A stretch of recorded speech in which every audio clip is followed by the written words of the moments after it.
speak, to give a reading on Christmas Eve. Camera 2, rolling 3, probably starting at 11:20. And the place is packed. Yeah.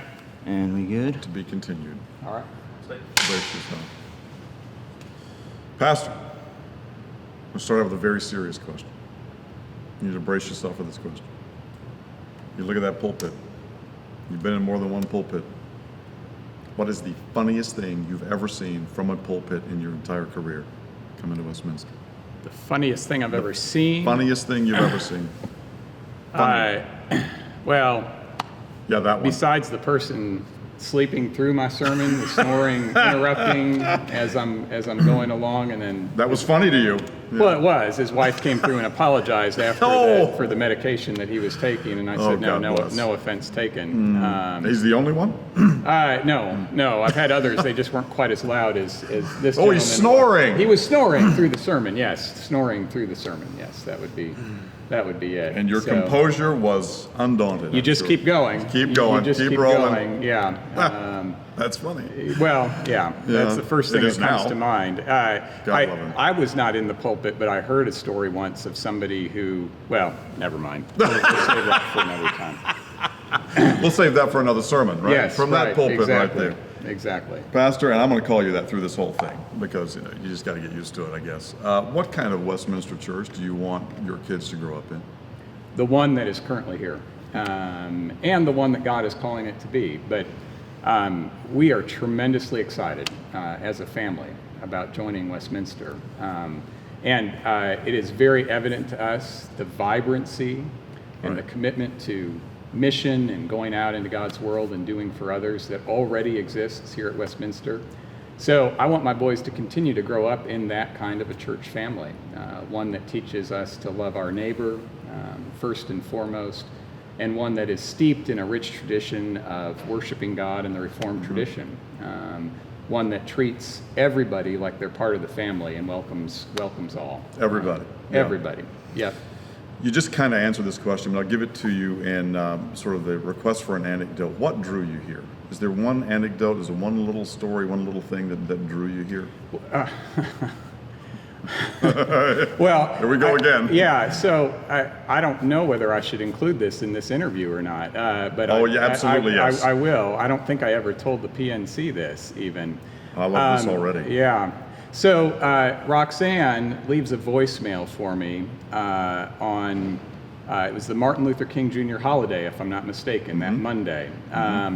And I went home and told my wife that there's some church in South Carolina that just left a message for us, and they want to talk. And I said to Heather, my wife, I said, "Don't worry, we're not moving to South Carolina." Then I talked to her, and then I talked to the PNC, the Pastor Nominating Committee, and after that Skype conversation, I went back to Heather and I said, we need to pursue this. And she said, Well, and she said, okay. She knew. So you asked what drew me. It had to be God. It had to be God. This was not on our radar screen. Right. We were not planning to move to Greenville, South Carolina when the year started on January 1. But then we came out here and were immediately impressed, amazed with the city. We were very amazed at what the PNC was showing us about the church. We spent 24 hours here and went back to Dallas and said, this really may be a call. And then further conversations with the committee and another visit here just reinforced that. So it wasn't a small thing, it was a big thing, and it was God who brought us here. I'm very sure of that. well said, not a coincidence. No, Yeah. not a coincidence. Preacher versus pastor. And maybe take the verses out. What's the difference to you? There is no difference. There's no good preaching without being a good pastor. There's no being a good pastor without effective preaching. And people like to split the difference, but I truly see pastoral care and the way in which a pastor reaches out and is then extended grace to by members of the congregation. Those relationships are fundamental. And so it shows up then in the pulpit as well. You can see people who you have strong relationships with or who have been affected by something recently that you've been involved with as their pastor, leaning in on a Sunday morning when one is preaching, and that's because of the relationship that's going on behind the scenes. So they go hand in hand. The pulpit and being a pastor, it goes hand in hand. So much a comforter in chief from that pulpit. And yeah, a comforter, also hopefully a challenge to all of us. I mean, it's certainly not a model of me and the biblical text against the congregation. It's more a sense of me and the congregation. What is this biblical text saying to us today? What is God saying to us today? Is God comforting? Is God challenging? Is God pushing us to grow? That's the approach that I like to take. Y'all come on in. Yeah. Why are you a minister? Because God called me to be a minister. I had no intention of going into the ministry when I was growing up. I had no intention of going into the ministry when I was in college. And I was a political science major when I was in college. But after college, was thinking of law school, worked with the Jesuit Volunteer Corps as a paralegal for a year. During the course of that year, decided maybe I don't want to be a lawyer. Had a conversation with my pastor back home in Michigan over lunch during the course of that year, and he just looked at me square across the table at a restaurant and said, "Ben, you need to go into the ministry." And I said, "No," but I put something else in a word. put Are something you else God? in front of that. Yeah, right. Now I said, "No, I'm not going to do it." And he laughed and he said, "That's exactly what Moses said to God." This is true. Now, This is true. I'm not trying to compare myself to Moses in any way, but I am saying it was God, because God kept pushing me even when I didn't necessarily see it.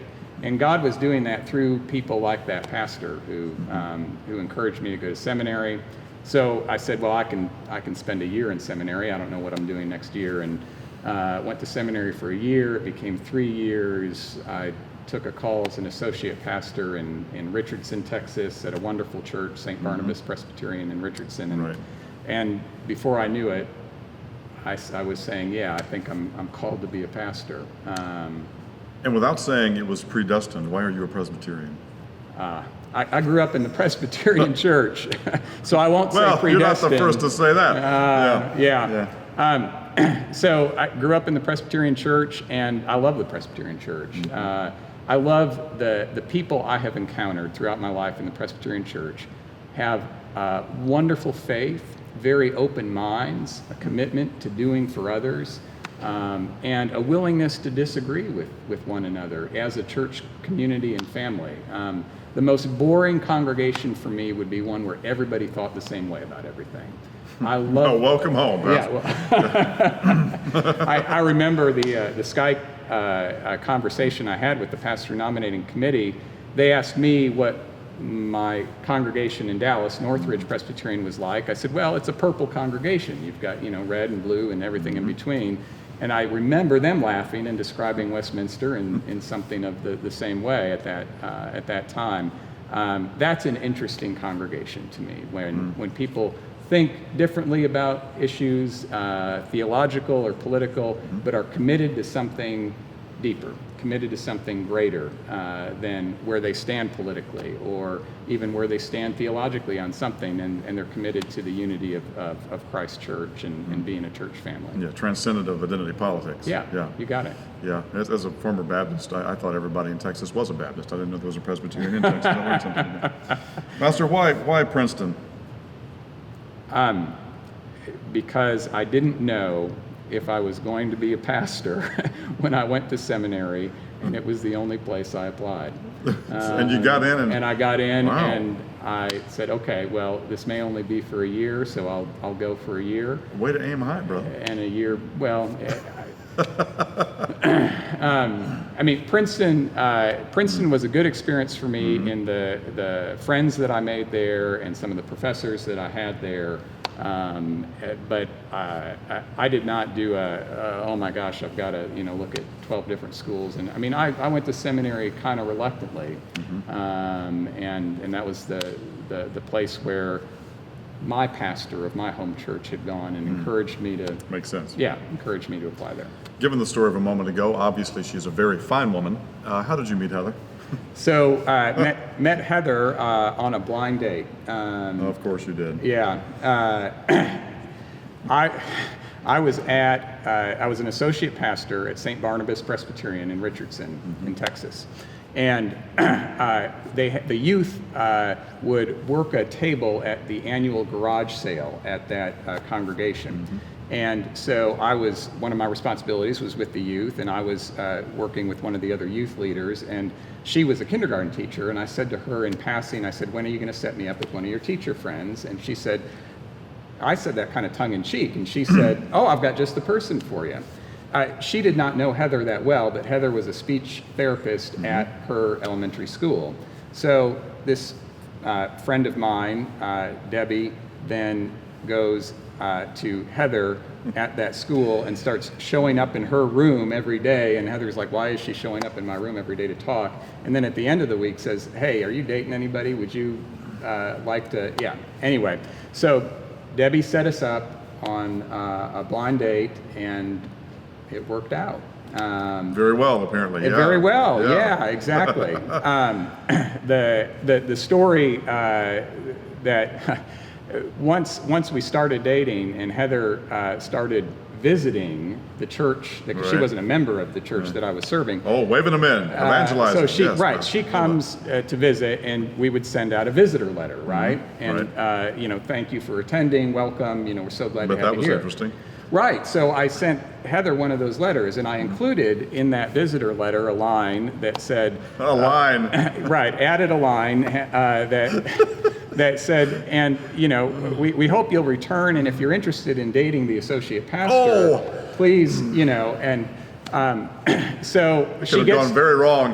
well, she got the letter and laughed, but the worst part was the night after we sent that letter, we send other visitor letters, right? Oh no. And so I woke up in the middle of the night going, oh my, did I remember to have the secretary take that line out of the other letters that went out with that letter to the other? So I was in a panic, scrambling into the office the next day. Thankfully, that line had been deleted from the other visitor letters that went out. The Lord has smiled on both of us. That was grace. Yeah. Oh yeah. That might have been predestined right there. There you go. By the way, I love that line in there, from the associate pastor. When are you going to set me up with one of your teacher friends? Right. That's, you found home here, man. Family history. Where are you from? From Michigan. Yeah. Grew up in Michigan, in Lansing, Michigan. Right. My dad is a semi-retired professor at Michigan State University. Right. So family moved to Michigan when I was 3 years old, and grew up in the Midwest. Went out to college in Minnesota in the Midwest. So I'm a Midwestern boy. And it shows. Yeah, so you're going to fit right in with the South. I got to read this as it says right here, and I've busted more than a few ad libs here. How quickly will you get right with the Lord and become an Atlanta Braves fan? This is not from me. Apparently, this is from one of the members of the session. I apologize in advance. Get right with the Lord. So I'm a Yankees fan at heart. Will always be a New York Yankees fan. Aaron Judge, all rise. All right, absolutely. Yeah. I probably won't open my first sermon with an all rise Aaron Judge comment, but the Yankees may make it into an early sermon. I don't expect anybody to convert to the Yankees under my pastoral leadership. Nobody has converted Not yet, for want of trying, but right? not for want of trying. That's right. That's exactly right. I don't think I'll ever become a Braves fan, and I'll try not to mention the 1996 World Series or the 1999 World Series. Oh, you're a man. I'll do my best not to bring those up. Yes, the Lord and DiMaggio are smiling upon us right now. Favorite sport to play? Basketball. Yeah. Yeah. I would have thought you were available for middle relief for the Yanks. Yeah, no. I don't play basketball anymore. I used to play some and very much enjoyed it. So now I enjoy watching my two boys play basketball. But that was my favorite sport. Yeah, very much. How about to watch? Favorite sport to watch? Either baseball or basketball. My man. Yeah, either one. Most definitely. You football fans, keep your seats. I don't mind. I don't mind fights football. this man. Okay. I don't mind. I don't mind football. That's Yeah. right. But baseball is God's own. No, I love baseball, love basketball. My man, you guys did well. You really did. What's your favorite book, Pastor? I don't think I've got. Be sincere. Be honest. Be real. I'm not. I don't have one favorite book. Oh, yeah. I love A River Runs Through It by Norman Maclean. Love the book. Love the movie actually too. That was made from that. The Brothers Karamazov by Dostoevsky came at a pivotal time in my life that when I read Really? it. And Were you an underground man at the time? and I was not. I read it during the year in between college and seminary, and I can't say that the book caused me to go to seminary, but it had an effect. Right now, I'm reading novels by Kent Harif. But I don't have just one. I love to read a variety of different things. You like Cold Mountain? No, I was not a fan of Cold Mountain, actually. Really? But that No, it's just may just up say the more road. about me Yeah. than it does about that. So, I forgive you for that, Pastor. I'm kidding. Favorite movie? besides Star Wars, Yeah. I mean, Star We've Wars- learned so much, haven't we, just now? Star Wars, I've probably seen Star Wars more times than any other movie. And How many? How many stars are in the sky? I don't know. It warmed my heart when our boys also loved the new Star Wars movies. Not that they were compelled or anything. Not at all. Not at all. Still have the Star Wars figures that I. You collect. do? Yes, I do. Now, our younger son, still enjoys playing with them, but I still secretly consider them my Star Wars figures. What, they're not still in the packaging? They're not, although I heard a member of the committee that brought me here actually has a room in his house dedicated to Star Wars figures. So that's how it I'm eager to happened. see There it. we go. Yeah. That's how it all occurred. Yeah, so I may make a Star Wars reference or two along the way. Could be.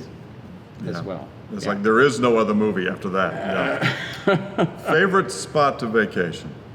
What's a boy in Michigan like to go and do when he's staring at his navel? So we're actually very excited to be right here because bet. we've got the beach, 4 hours away, and we've got the mountains a couple hours away. I enjoy both, going to the beach or going and hiking in mountains. So this is kind of an ideal location for both of those. I love taking our family up to Michigan to visit grandparents. Love taking the boys to see their granddad in Texarkana. But when it's just us, just our family headed out, either to mountains or the beach would be it. My co-anchor, Carol Goldsmith, by the way, is from Ishpeming. Way on up there in the UP. Ishpeming, Michigan. Way up there. So I grew up in Michigan and never made it to the Upper Well, Peninsula. welcome to the rest of Michigan, pretty much. Yeah, it's because it's a different nation state, pretty much. Yeah, she's a Finn from the UP. What do you look forward to about Greenville, Pastor? Just deriving from it, not just this church. Yeah. In fact, let's take the church out of the equation. Just Sure. Greenville, South Carolina. Sure. Number of different things. I look forward to learning a new place and people and situation that we've never been in before. In terms of, I've never lived in the South and am very eager to get to know the folks here. I enjoy being in a new place and meeting new people, and I've done that a number of different times, and so does my wife Heather. We've moved a few times now. Greenville in particular just really blew us away, like I said, during our first visit here. The way the city is kind of transformed over the course of, I hope I get this right, the past 15 to 20 years. That it has, and that's the time scale. And that's just, it's remarkable to us. We, two weekends ago, we were, as a family, 4 of us wandering around downtown on a Saturday night, and all these people are out. It's just Saturday night, late July. There's music going on. There's a play going on, and we're wandering around, going, this is just terrific. The weather was wonderful, and so getting to know a city that is clearly vibrant, has its own rich history, but has other people moving in from outside, and has a story to tell about itself, and has turned itself around in certain ways over the course of the past 15 to 20 years. We're looking forward to that. Getting to know the people here, what makes it tick.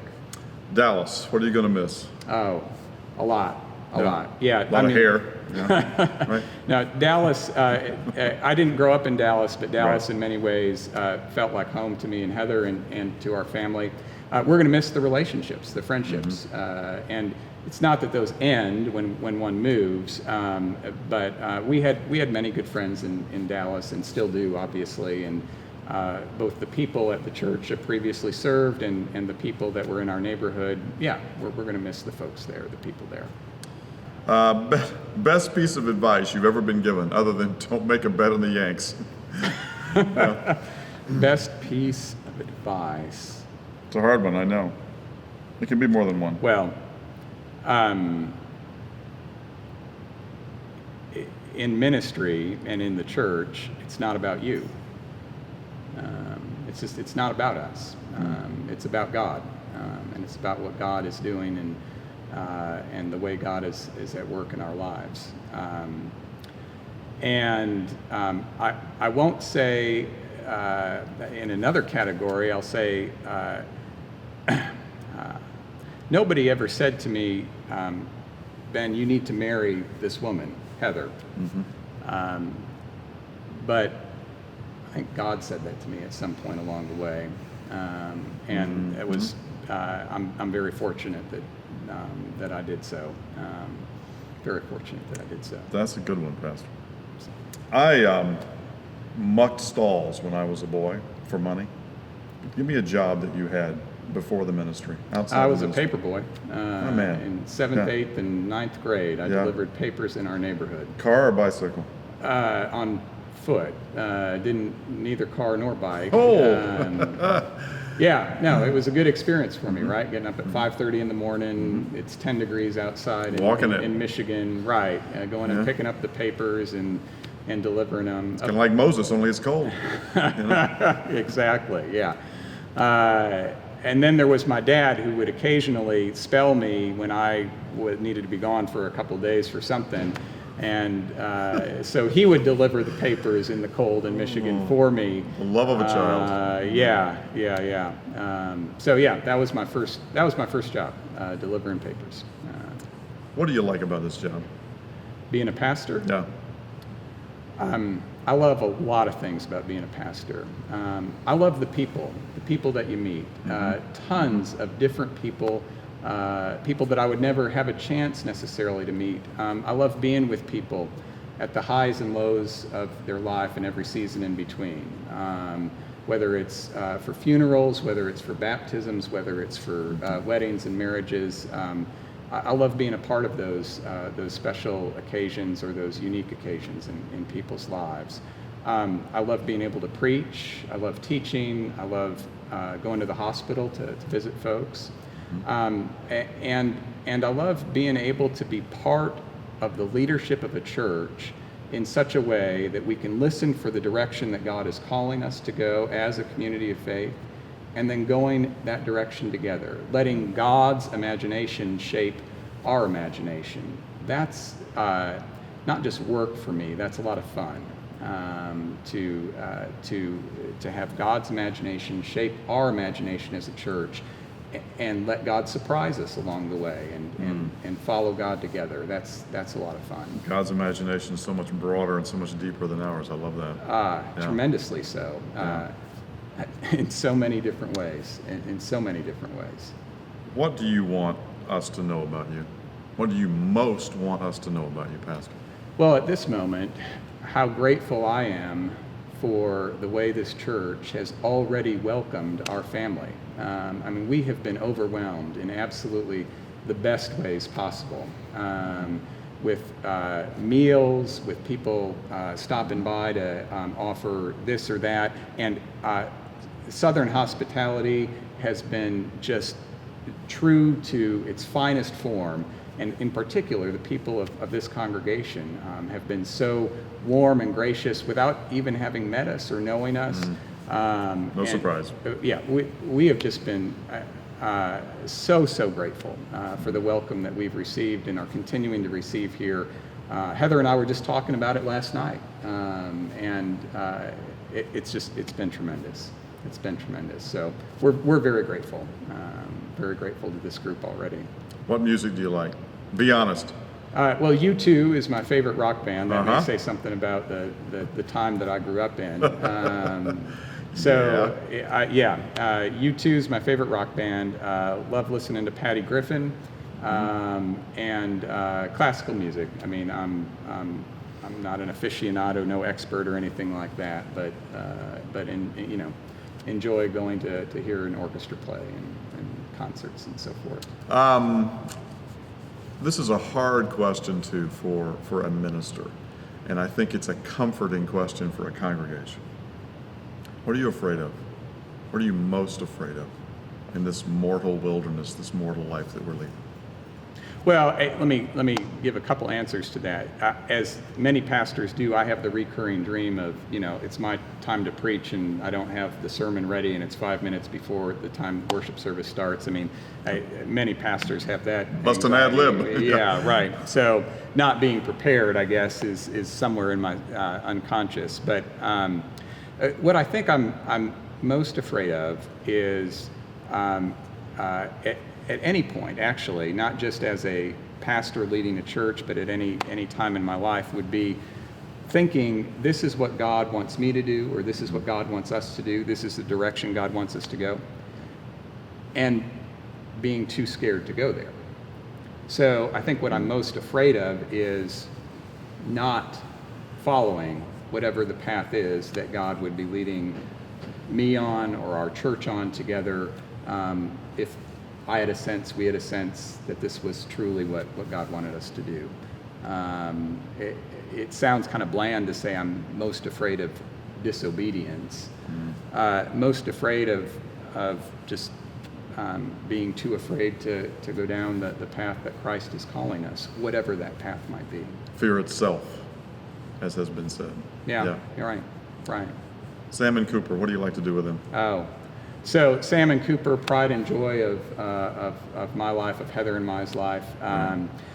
Love playing basketball or baseball with them. Love taking them to sporting events and games. They are, obviously unbiased opinion here, right? They're wonderful boys. And we're very proud of them for making this move and doing what they're doing here with it.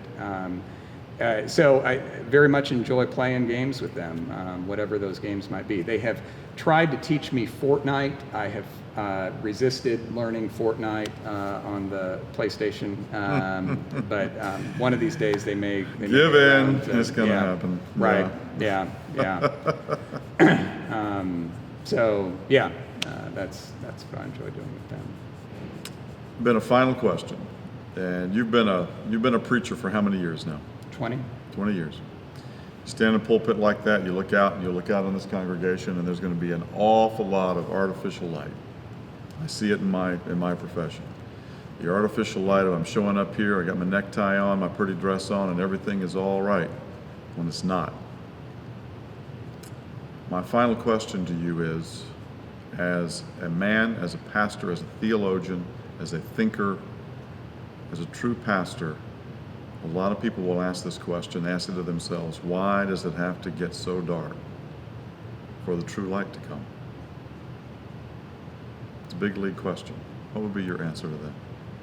Why does it have to get dark for us to see the real light? Am I allowed to disagree with that question? Sure, absolutely. I think you're exactly right that for most folks, their true self is seen and shown when it gets dark or when there's a time of struggle or something like that.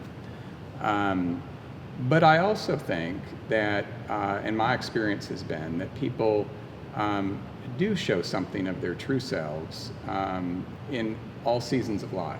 And even when they're there in their Sunday best on a Sunday morning, that there is something of their true self and the person that God has called them to be there.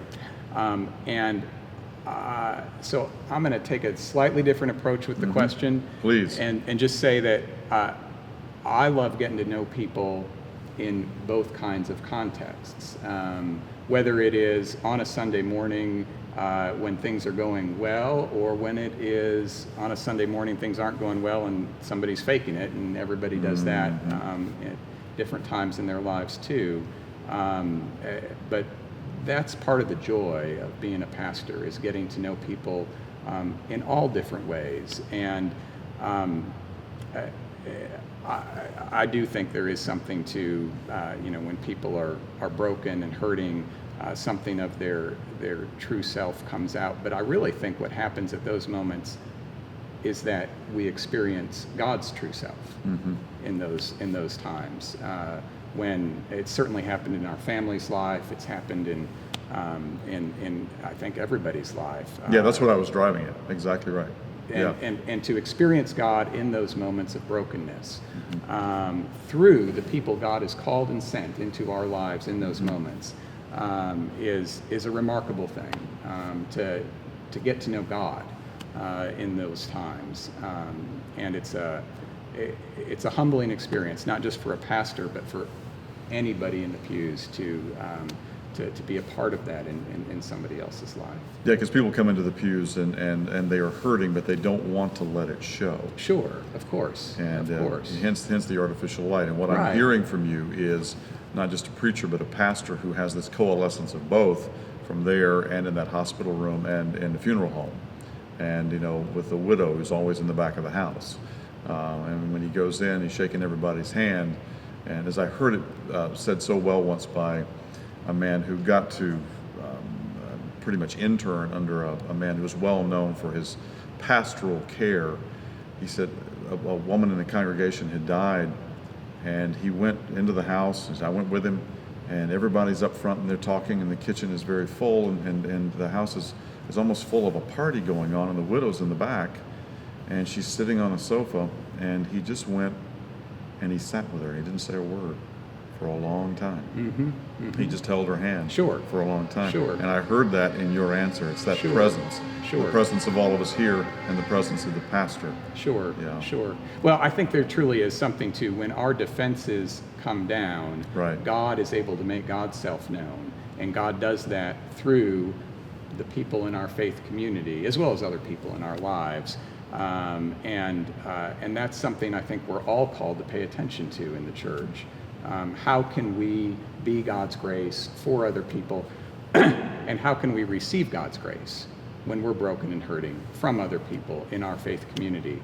I've already gotten a very clear sense that Westminster is very gifted in this regard. Very much so.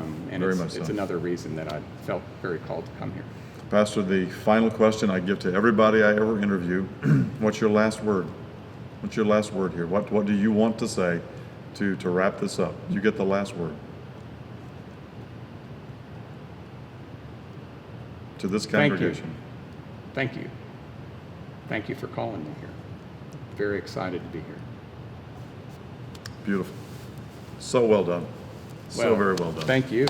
A joy. A joy. I hope this felt more like a conversation than an inquisition. I can't believe than an inquisition. 35 minutes went by like that. I mean,